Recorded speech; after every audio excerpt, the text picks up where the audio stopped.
And here we are on another Monday. Hello. How are we, boys? Are we okay? We haven't got Charlotte this week. She got called into work, so it's just the three amigos as it ever has been. So yeah, how's Richard? I'm okay. I Still got COVID. Still got COVID, yes, sadly. But I am doing a whole lot better. I did show major symptoms on Tuesday and Wednesday to the point I couldn't stand up without feeling dizzy. Right. But that was fun. But I'm feeling all right now. I'm all good. Oh, mate. Sounds awful. I mean, because I had man flu last week, basically. That's what hit me. So I don't know what it is, but man flu is like one of the most deadly diseases known to man. It is. Well, consider that you two have got ill. I'm perfectly fine. You're perfectly fine. Except that somehow we managed to give Owen's mum COVID, didn't we, Owen? Damn you, Richard. You send the virus to me, but then I pass it to my mum. God dang it. God dang it. Loz, good morning. Have you just woken up? Come on, mate. Good morning. Just woken up, Loz. Terrible person. Yeah, so Owen, how's your week been? My week's been not too bad, to be honest. Bit of a rough weekend, as it were, at work, but that's to be expected. It wasn't my best weekend, but never mind. Just been put to work. Yeah, mainly. Got a text from James about not doing streaming on Thursday as I was getting my haircut, and I was just like, oh God. I went to go and get my hair cut just to pass the time so that it would turn up to be the time to play Minecraft with you guys quicker. Sorry, mate. I'm sorry. But still, I've got something planned for the beginning of next Thursday. Hopefully. Yeah. Hopefully it's not a third time thing. Yeah, so Lawrence is apparently just gone 6 a.m. and he's in Christchurch. So we've got international watchers now as well. Yeah. Emma, hello Emma. I did Emma. see your message. I was off last week, so I'll probably see you tomorrow anyway. So didn't you have a flood Saturday, Owen? A flood Saturday? No, I didn't exactly have. Lawrence, no, I don't. It was so long ago. No, he just shaved it. Time when I got my haircut. I do it myself now. I mean, I'm due to do it tomorrow morning, but it's just I kind of sometimes because it's so cold, right? I was going to do it this morning, but I just woke up and went, I just can't be bothered. I put some big socks on. Have some breakfast and a cup of tea and then start work. Basically, I just couldn't be bothered. So you're getting the bristles all tingly. Well, apparently, according to my girlfriend, the hair feels a bit like Velcro, like sticky Velcro, one on each side. Oh, yeah. Or when you get your hair cut properly, and it's just like when you put your hands going right at the back. Yeah, it feels weird. It's lovely. Yeah. Right. So Laura said Seoul Central had a flood from the hotel into gravity. Yes. Yes, I do know about that, but that didn't hit us. We didn't get hit by it. The only thing that we got hit by was the amount of people that went from Gravity to cinema to have an enjoy and watch a film. But then again, but also Sing 2 happened, so you do know that all the children were coming to watch that. Yes, just going mad. Going, Not really. No, really sweet to be honest. So that's fine. Bless them. Right. So today. With Boris Johnson, I thought we'd touch on that. The Sue Gray report has come out, so I thought we'd talk a bit about that. I've got some videos we can watch as well, like some live stream action of Boris Johnson and what he's been up to. So I might as well just share the first one now, shouldn't I? Really? Go on then. Let's share my screen. So just before the Sue Gray report, Boris Johnson was on Would I Lie to You, apparently. So, let's have a... Oh, really? To the best of my knowledge, and we have followed the rules required. David's team. David? For me, it's the things that he said. Unbelievable. I think if I had to pin it down, it would be all of the things that he said. After, yeah. We're going to go lie. Were you telling the truth or was it a lie? It was a lie. Right, so that's just basically us being idiots there. Yeah, so the Sue Gray report has come out. There's been a lot to traipse through, if I'm honest. Have you boys read up anything this afternoon about it? Absolutely not. Absolutely not. Perfect answer. Youth of today, typical youth of today. Right. No, so I haven't looked it up because I've been busy taking people to and from work and also going to see a friend quickly just to help them get their passport picture done. All right, I've been watching Gordon Ramsay all day, so. but Gordon Ramsay might have. Loz has said Sue Gray was a little one-sided. I haven't found any of that from the bits I've read so far, Loz, but we'll go through it. So I've got some. So the Sue Gray report has come through. Sue Gray has said that the report is not complete because the Met are investigating whether Boris Johnson, investigating how to charge Boris Johnson. And Loz, that is her name that I'm reading out for because it's meant to be a youth work show. Okay. Anyway, so I feel like the reason why she said, "Oh, I can't reveal the whole stick," so we say, is because the Met are doing this investigation, but it just gives Boris more time to lie more. I think. So, and there's still like some time. They're looking at time frames for when us the plebeians will get notice of it. But I've got a video from Parliament today which we'll share as well, and we'll watch it in real time. I think just here we go. To express my deepest gratitude to Sue Gray and all the people who have contributed to this report, which I have placed in the library of this House and which the government has published in full today for everyone to read. I will address its findings in this statement, but firstly, I want to say sorry. And I'm sorry for the things we simply didn't get right, and also sorry for the way that this matter has been handled. And it's no use saying that this or that was within the rules, and it's no use saying that people were working hard. This pandemic was hard for everyone. We asked people across this country to make the most extraordinary sacrifices, not to meet loved ones, not to visit relatives before they died. And I understand the anger that people feel. But Mr. Speaker, it isn't enough to say sorry. This is a moment when we must look at ourselves in the mirror and we must learn. And while the Metropolitan Police must yet complete their investigation, and that means there are no details of specific events in Sue Gray's report, I, of course, accept Sue Gray's general findings in full. And above all, her recommendation that we must learn from these events and act now.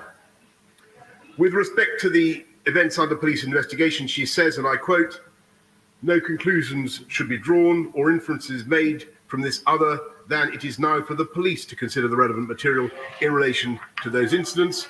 But more broadly, she finds that there is significant learning to be drawn from these events, which must be addressed immediately across government. This does not need to wait for the police investigations to be concluded. That is why we are making changes now to the way Downing Street and the Cabinet Office run, so that we can get on with the job that I was elected to do, Mr. Speaker, and the job that this government was elected to do. First, it is time to sort out what Sue Gray rightly calls the fragmented and complicated leadership structures of Downing Street, which she says have not evolved sufficiently to meet the demands of the expansion of Number 10. And we will do that, including by creating an office of the Prime Minister with a permanent secretary to lead Number 10. Second, Mr. Speaker, it is clear from Sue Gray's report that it is time not just to review the Civil Service and Special Advisor codes of conduct wherever necessary to ensure that they take account of Sue Gray's recommendations, but also to make sure that those codes are properly enforced. And third, I will be saying more in the coming days about the steps we will take to improve the number 10 operation and the work of the Cabinet Office, to strengthen Cabinet government, and to improve the vital connection between number 10 and Parliament. Mr. Speaker, I get it and I will fix it. And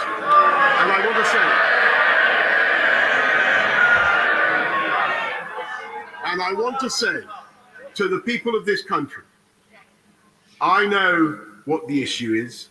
Yes, Mr. Speaker, yes. It's whether this government can be trusted to deliver. And I say, Mr. Speaker, yes, we can be trusted. Yes, we can be trusted to deliver. We said that we would get Brexit done, Mr. Speaker, and we did. And we're setting up free ports around the whole United Kingdom. I've been to one of them today, which is creating tens of thousands of new jobs, Mr. Speaker. We said we would get this country through COVID, and we did. We delivered the fastest vaccine rollout in Europe and the fastest booster program of any major economy, so that we've been able to restore people's freedoms faster than any comparable economy. And at the same time, we've been cutting crime by 14%, building 40 new hospitals, and rolling out gigabit broadband, Mr. Speaker, and delivering all the promises of our 2019 agenda, so that we have the fastest economic growth of the G7. We have shown that we have done things that people thought were impossible, Mr. Speaker, and that we can deliver for the British people. Mr. Speaker, I remind the benches opposite. The reason we're coming out of COVID so fast is at least partly because we doubled the speed of the booster rollout. And I can tell the House and this country that we are going to bring the same energy and commitment to getting on with the job, to delivering for the British people, and to our mission to unite and level up across this country, Mr. Speaker. And I commend this statement to the House. Right. So, That was a lot of information. Lawrence has been saying, adding bits there, which I'm going to touch on a bit, Lawrence, because there's a few comments you've made that I'm like, but right, let's go to you boys first. What do you take out of that report first and foremost, of what he said? Okay, so the majority of that, well, at least at first he says sorry, but obviously sorry isn't enough. We know that. We know that from him. And we've all just heard it. He said whatever action needs to be taken, he will take the full action for it. So not enough for him to say, okay, well, if he's going to be a good guy to forgive us and just take the punishment, then he should be forgiven. No, not really.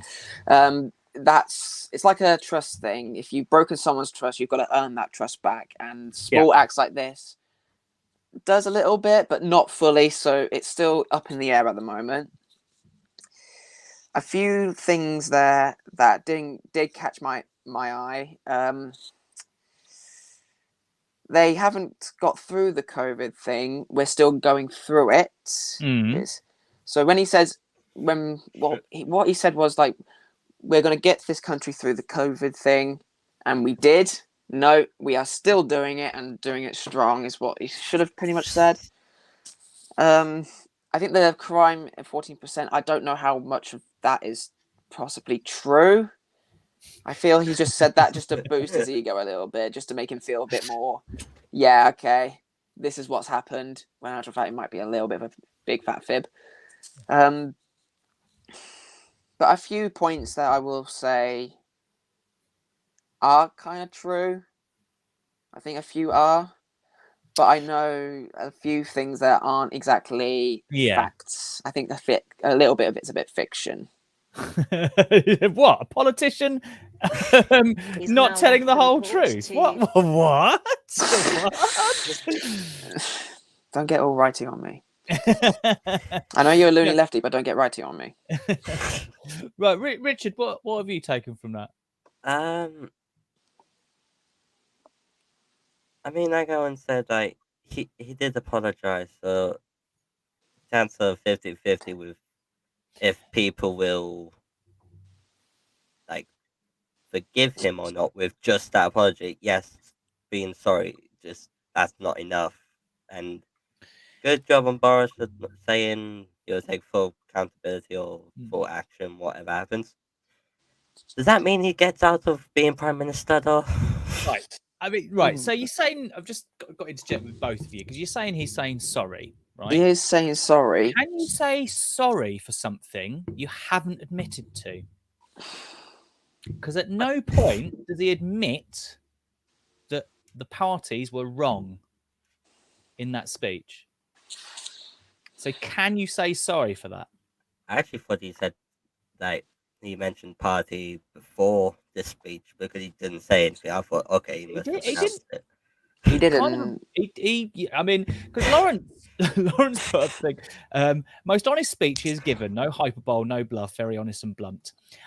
No, it's not. Lawrence, I totally did not get that from that speech whatsoever. What about you boys?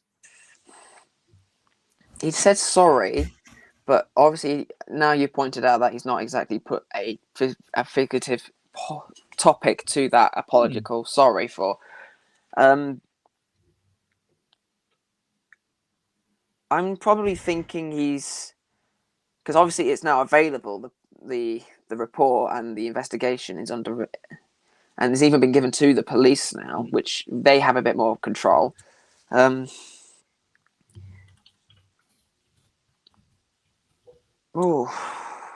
Brain for a moment. Right. He's apologizing, but you know when someone apologizes when they've not done something wrong. Sometimes some people will do that just be thinking that they're feeling guilty about it, which I guess he could be doing, but the fact of the matter is I don't know if that is what he's doing. At first, I did think he was apologizing for it, that he's read the report and apologized that he's found out that, he's just found out about his incidences. But once the full report has been concluded, maybe then he might have to definitely think about the apology a bit better and word it a bit better. Yeah. Because he did change the subject relatively quickly afterwards. He did change it quite quickly to focus on getting himself back in control. That's because that's what he does. Yeah. You know, it's well. I mean, okay, not just him, but politicians. You know, the idea is they change it up, don't they? Can I just say one more thing about that video? Yeah, please. Why do other people in that cabinet have to shout over the top of him? Obviously, they may have their opinions. But blimey, can they please stop acting like children and just wait for the person to finish talking? No, because if you're going to agree, then clap along, but don't yell on the top of it. That cancels it out. You're trying to say that the MPs from everything we've watched forever aren't childish. That's basically what you're trying to presume. No, it's just a bit inconsiderate that they took over the one person that's talking. It feels like I feel like the teacher right now telling everyone else, be quiet, be quiet, be quiet. This person is talking. Be quiet. I know you're enjoying this. I know you're enjoying this, Richard. That's just the one thing I don't like about the Parliament, that they just don't stop to listen to everything because they have to shout over the top, and then once they're shouting, you can't hear everything. Yeah. And before you think about it, Lawrence, I'm just being honest. This is my opinion about it. Just before you say anything about it, which I'm just about to have a look now. And no, you haven't said anything about me yet. Right. So, okay. So I'm just going to... Right. So, Loz, there's a few things that I want to touch on from what you've said. So, firstly, like Loz said, I'm a supporter of the Conservatives. I'm a member of the party. However, this is too far. I want every MP, both sides, who broke the rules out. Now, the difficulty with that, Lawrence, is you say both parties, right? But the opposite party aren't in control of the country. So you're asking for both of them out. I mean, the reports of them having parties is negligent. I think it's probably the people he's referencing, the people involved, perhaps. Yeah. Not the parties. Also, Loz has said this. Sorry, I'm just going to add this on as well, because all should be fined as per the public were, no exceptions. So I want to ask you boys this, because there were people that were fined for going out against the rules. Now, one of those is I heard about this. I haven't managed to find the direct evidence of this. There was a father fined because he went outside to play football with his autistic son, just them two, and he was fined by the £1,000. Now, should we, yes, fine everybody, or completely forgive everybody else that was fined? What do you reckon?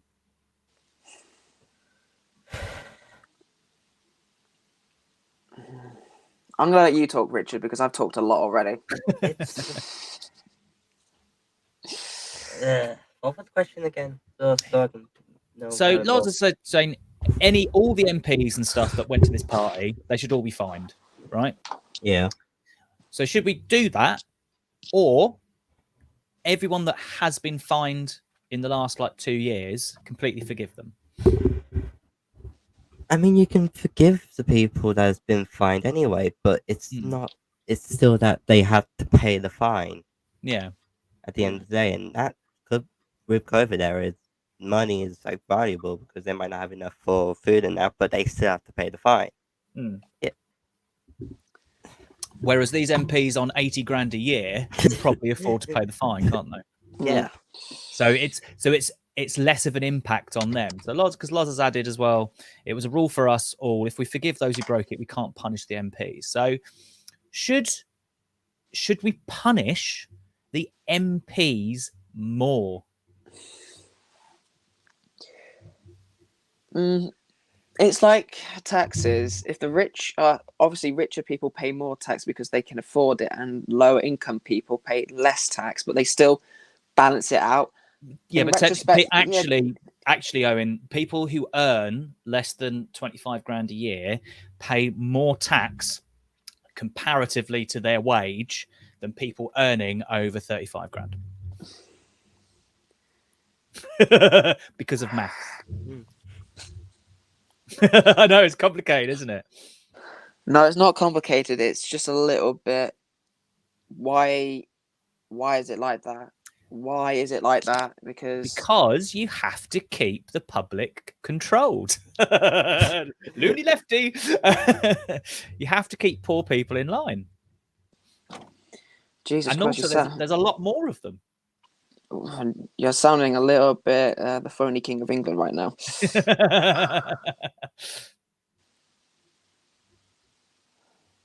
I don't know why it's like that. That is kind of stupid. Yeah. That is genuinely stupid. Because also, the richer you get, like say you're on £80,000 a year, you can probably declare yourself as a limited company rather than do PAYE tax. So you actually can work it out and pay less tax. Tax havens. Do you remember us talking about tax havens? Mm-hmm. That rich people generally have a lot of access to. That's the kind of stuff that happens. But we're getting distracted. So should we, like Loz has said, how about either pay a higher fine or have to ride a bicycle through London and take what comes? Right. Both. Both. Yeah, both. Both. Pay the fine and take the bicycle. Yeah, take the bicycle. Boris Johnson needs it. He needs more. His Boris bikes, that was one of his great ideas for London. Right, so I do want to go through some of the extra bits of his speech. So they said that the crime rate has gone down 14%. Yeah. Yeah. Mm-hmm. So what happened in the last 2 years, guys? What we're doing right now in our rooms. COVID, yeah? Yeah. So when COVID happened, what closed for a very long period of time? Pubs. Yeah, but nightclubs. If I say to you a big crime is shoplifting, what was closed during that time? Shops. Yeah. So during that period of time, because there was nothing to shoplift, the crime rate went down. You couldn't go outside as well, so knife crime was down. Yeah, I mean, and that's a true fact, and it's a manipulation of statistics. Okay. Mm-hmm. Also, where have I put that statistic? Right, here it is. So this is on it's a statistics site. And it says that there were just under 5.5 million crime offences recorded by the police in England and Wales in 2020 and 2021. And that was the lowest recorded figure recorded since 2016 and 2017. Now, between 2003 2004, right, there were 6 million offences, right? So that's a definite it's downturn, isn't it? You get that? Yeah. Okay.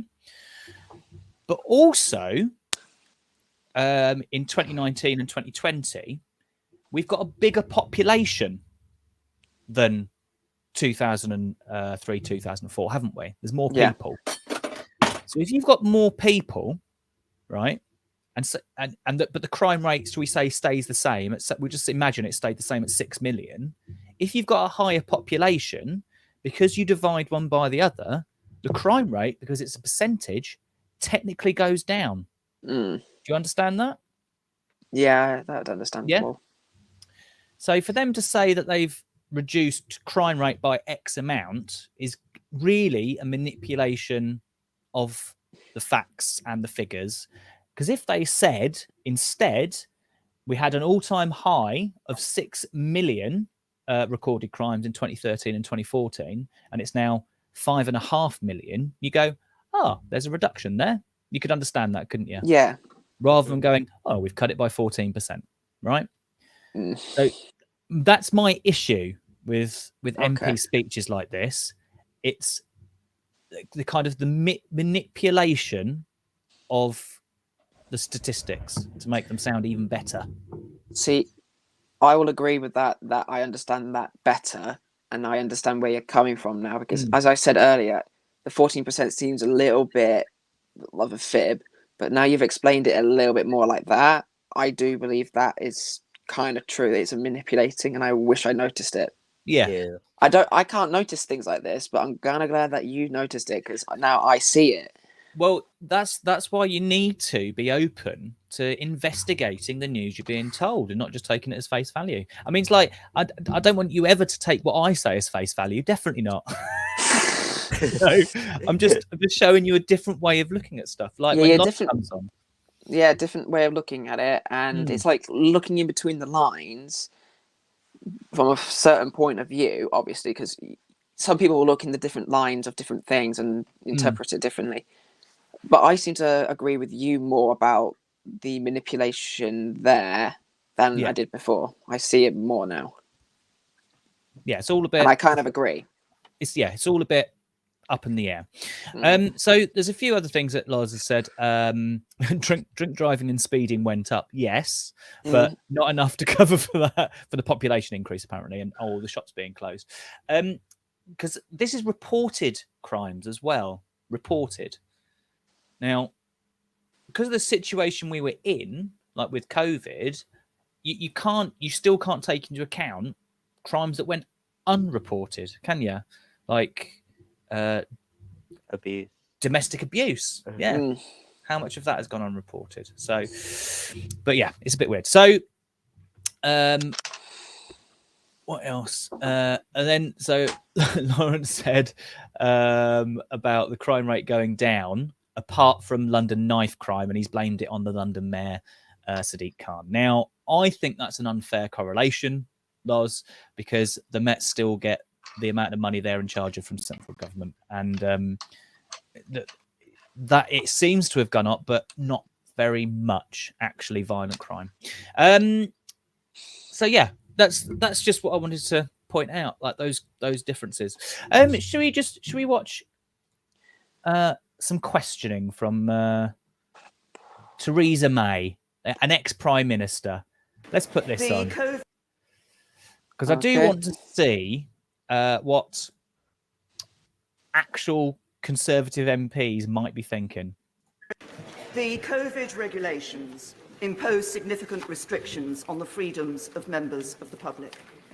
They had a right to expect their Prime Minister to have read the rules, to understand the meaning of the rules, and indeed those around him to have done so too. and to set an example in following those rules. What the Gray report does show is that number 10 Downing Street was not observing the regulations they had imposed on members of the public. So either my right honourable friend had not read the rules, or didn't understand what they meant, and others around him, or they didn't think the rules applied to number 10. Which was it?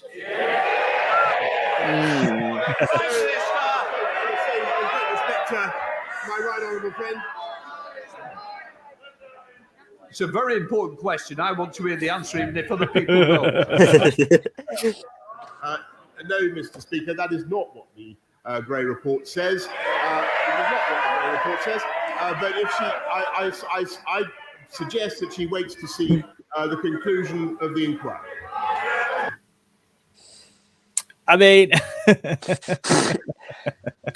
best thing that she said for quite a while, I think. it is. Yep. Yeah, the best thing really she said. Is. I mean, it's really weird. Like, so do you understand that at the moment we might be having Conservative MPs turning against Boris Johnson? So they might ask him to resign if they, I think it's 54 MPs have to write a letter to go. I mean, how old-fashioned is that? We have to write a letter with a quill and ink, written on the back of a servant. Yikes! Are you saying that all Parliament have servants? well, who knows? So yeah, but there's been lots of calls, like from Theresa May, from lots of other MPs to go. We want to see the full report and everything that I want to say. I mean, do you think we can make any kind of decision on Boris Johnson yet without seeing the full report? It's more difficult to do it now without the full report, but with the full report, I think you'd have a little bit more of control to make a statement. Yeah. Yeah. Theresa May has just said that. It is Theresa May, isn't it? Yeah. Yes, I was going to say, I keep getting Theresa May and Margaret Thatcher the wrong way around. They look they're similar. They're actually, Owen, sorry. I mean, I don't like Margaret Thatcher at all, but I kind of have to defend Theresa May here. She's a lot nicer than Margaret. She is a lot nicer. I just get them mixed up because they're the two female prime ministers in UK history, and I just keep mixing them up. Anyway, she said exactly the right question, but I think she said it a little bit too soon. Yeah. That's the only thing I'll say, but it's probably the best question she's asked in that room. So Lawrence has said both went loopy at the end. No, I think Theresa May was just really struggling under the weight pressure of being the Prime Minister, whereas Margaret Thatcher kind of did go a little bit loopy. Yeah, just talk about the Falklands. Yeah. Right, so there's a thing from the BBC here, a reporter, about the Sue Gray report. So I'm just going to put that on as well, and we can watch that. Victoria Derbyshire. Huh? Victoria Derbyshire. Yes. So I'm hoping Victoria Derbyshire will basically cut through everything and go, this is exactly what the Sue Gray report, because I haven't seen Sue Derbyshire yet. Here we go. Some of the behaviour surrounding these gatherings is difficult to justify, says Sue Gray. Some of the gatherings should not have happened. Some of the gatherings in question represent a serious failure to observe not just the high standards expected of those working at the heart of government, but also of the standards expected of the entire British population at the time. Sue Gray goes on, it seems at time there was too little thought given to what was happening across the country, as though there was a disconnect between number 10 and what the rest of the nation was having to cope with at the time. The excessive consumption of alcohol is not appropriate, says Sue Gray, in a professional workplace at any time. Steps must be taken to address that. The use of the garden was sensible, she said, as an extension of the workplace, but then when it tipped over for gatherings without clear oversight or authorisation, that was not appropriate, Sue Gray said. She says too that some staff wanted to raise concerns about the behaviour that they were witnessing in number 10, but they felt unable to do so. She says no member of staff should ever be put in that position. should feel unable to report or challenge poor conduct where they witness it.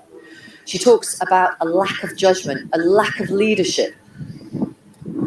And she talks about the fact that the numbers of staff in number 10 have steadily increased over the time, and there aren't really the structures to support the numbers of staff there. The leadership structures are fragmented, she says. Well, it added a little bit of extra explanation on there. So basically what we've got is, so the MPs that were invited to this party and then were then smuggling bottles of wine in suitcases into the garden and stuff. That's bad. Yeah, that is bad. Yeah. That is bad. No sugarcoating it. That especially is bad. considering it, you're at work. Yes, so, even worse, especially down especially 10. I mean, Lawrence is here as well. That he said excessive consumption of alcohol. It's sunny and we're British. Yes, but they're working, Lawrence. That's the difference. I mean, like, so when I go to work, right, and I work with young people, am I allowed to get drunk? No. So if you're an MP in charge of the country, should you be allowed to go to work and get drunk? No. No. And especially in 10 Downing Street, especially there. Yeah. If you're the Prime Minister, I mean, yes, when you clock off, right, have a beer or a bottle of wine or something. Yeah, that's fine. Cheese and wine. Cheese and wine.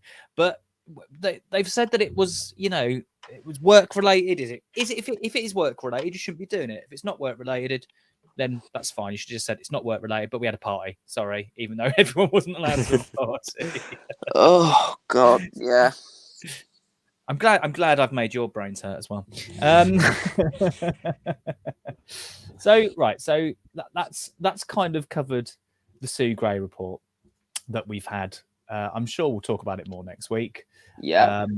But what I might do for next week is actually look at some crime rate data. So and try and maybe talk to you boys through how to investigate it properly and understand it. I mean, would that be something you'd be interested in too, or are you like looking at me going, maths, James? Language. Yes, I would be one person that's interested in doing that. Yeah. Okay. So maybe we can look at it properly. I'll get some stuff. Ask Richard first. I'm down. You're down. I'm okay. down. I mean, I won't make an entire hour out of it, Richard. Don't you worry. Just a few I'm things. good with it. I'll be happy doing it. Yeah, because I'll go through I'll sift through some data that I get from the ONS and talk to you how to look at it properly. Right. Loz, that is not an idea. The last comment you just put in, that's not a good idea. No, Lawrence, that's not appropriate. I'm not sharing that. Yeah, I was going to say that is not appropriate. Sometimes when I broadcast this, because it goes to my personal Facebook as well, I'm just like, boys, my friends. Right, okay. So the only extra thing I wanted to touch on today really was I read it here on the BBC News that in Scotland they are offering free bus travel for everyone under 22, right? And that starts from today actually. And it's part of a scheme that's been agreed by the Holyrood Parliament. That's the Scottish one. Basically to just help young people. So what do you think about that? Good. That's actually good for people who like not the great with money. Yeah. It actually saves like a couple pounds for like food and not having to worry about travel. Does it say how to get this card? So it's just apparently it will cover 930,000 people. You just apply for it online, from what I can say, and they've already dispatched loads of passes. They've declined or rejected 22,000 applications, but mainly because they've got expired documents or just don't meet the guidelines. So, I'm 24. I'm going to try for one. Guidelines. Can you specify a bit more on the guidelines? I'm looking at it now. Yeah, just what are all the guidelines that they have to follow to be applied for this? Because, yeah, I do see it, but then again, the large majority of people that use buses are young people in schools. Yeah. And obviously, that's a good income for bus drivers. That's all I'm just saying. Yeah, but the bus drivers are paid by a company. So. Oh, okay. Yeah. Okay, in that case, all for it. All for it. Yeah. So multiple pieces of ID required. So you have to have ID, that will make it difficult for some. But the exact requirements vary depending on who is applying. For someone under 16, a parent has to apply for it. But passports, birth certificates are fine. If you haven't got photo ID, you can contact your school or local council. I think at the moment it just seems the system is a bit complex. Yeah. Okay, it's not as simplified just yet, but okay. And the central government are picking up the bill, basically, the Scottish government. So. Okay. So so the bus companies don't lose out. Now, in Scotland, there's already for older people, getting your bus pass. My mum is due her bus pass soon. She's quite excited about that. Not that she'll ever get the bus.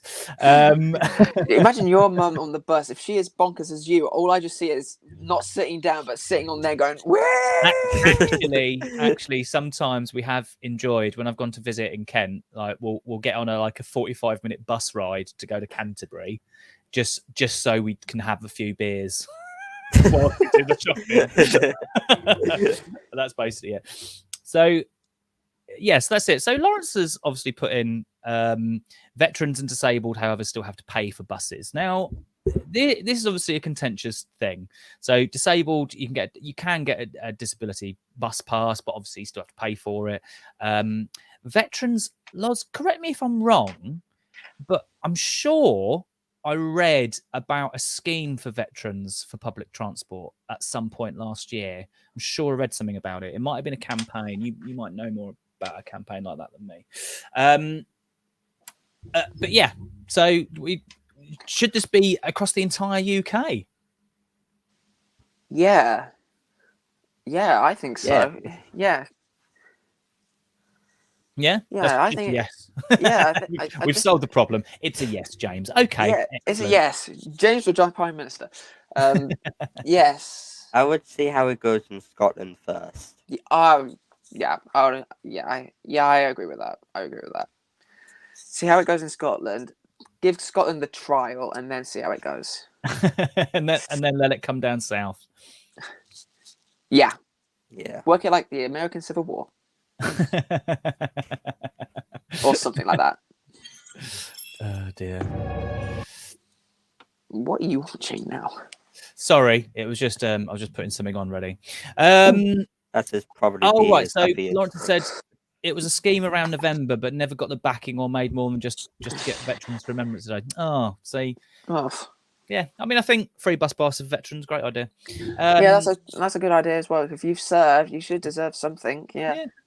I mean, it's not just our country. There's quite a few countries, especially I find America more abhorrent than ours, that just don't treat veterans with much respect on what they go through. I find.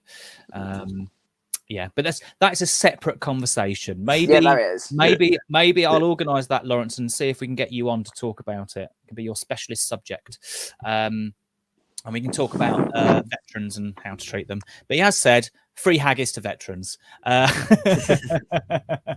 What is haggis? A great idea. Right. So, what's haggis? You haven't had haggis? It's sheep's stomach stuffed with meat and barley. Oh, yeah, definitely not had that. It's an acquired taste. I think it's all right. Yeah, it's good. Yeah, what is haggis? Whoa. Lawrence really likes haggis. It's the food of the gods, as far as he's concerned. Really funny. Right, so we're going to end there because I've got a bit of an extended video for my funny thing. But we'll go round. Owen, what's been your fun thing from the weekend? Or okay, so I got my paycheck for over Christmas finally, and oh my god, I'm happy because this is the most money I've ever earned, and I'm 20. Well, that's good. 965 quid. Oh, well, that's good. That Shows is how hard good. you've been working. Well, to be perfectly honest, I try and work as much as possible because I am lonely at home. Another little bit of news: 2 Lego sets have come out, which I am hella excited for. So if you can see, which you cannot because it's too dark in my room now because the sun's gone down, I've got one of the Lego arts of Darth Vader there. There's a Batman one coming out on the 1st of March, and I'm definitely going to get that. Maybe get 3 of them so I can get one picture and then another one. But that's going to be a bit pricey, but I'll find a way around it. And also, a Lego Aston Martin set's coming out, and I am definitely bagging that. I am definitely bagging that. Yeah, I got distracted by some Lego sets, not Lego sets. It was a Reddit of people creating stuff from Lego, and someone's made like a superstar destroyer, like they designed it themselves, and it was like, oh, it was amazing. I've seen that. I think it has a full interior, like a proper it was really good. So Loz's happy thing is he needs a new gym partner, Owen, if you're needing an outlet. I need to actually start going. I need to, I now know my character in the TV show that I'm part of, Little Magpie. I know my character. I need to go to the gym. I do. I need to buff up a little bit. Oh dear. Right, Richard, what's your happy thing? Besides having COVID, it was probably Saturday night watching the Royal Rumble. Oh, was it good? A couple of my friends. It was alright, but wasn't the best. Wasn't the best. Oh no. My favorite pay-per-view. Oh, it's really disappointing when it's a bad pay-per-view. It was an alright pay-per-view, just the main men's Royal Rumble match, which is my favorite concept. It's just not great. It's probably the worst one since 2015. Wow. Yeah. Wow. And maybe I won't bother watching. It's still worth a watch. It's still the Royal Rumble. It's just don't be that excited for anything. So Lawrence said, does the WWE still have good characters and stories? Or has it gone a little soft now compared to the 90s? I mean, I've watched the 90s, and yes, it has gone soft because we're no longer with now PG. But it's different for everyone with wrestling because for me, it's like there's some good storylines, but there's also some like really bad ones. I could skip this and not be mad. Yeah, fair enough. Oh dear. Right. So my happy thing isn't really a happy thing. It's just a video I want to show you. Because I do go on about, obviously I read left-wing leaning information outlets, should we say. I've explained in the past about how our press, our written press, so our newspapers are all right-wing leaning mainly, apart from an odd few. And it's all about what's called confirmation bias. Do we know what that is? No. So I've got an opinion, Owen, and my opinion is the sky is green. That's my opinion, right? Okay. So I will not look outside and see that and change my mind about the sky is green. I will only read about the sky being green from things I agree with. So if someone says the sky is green, I go, that's a good news source. I found this guy on Reddit, and his name is Nutcase135. So confirmation bias. Are you sure you're not a co-owner of that place? No, I'm not. No, I'm much more better. I'm much better than that. I'm crazy Nutcase 87. Right. So, plagiarizing right there.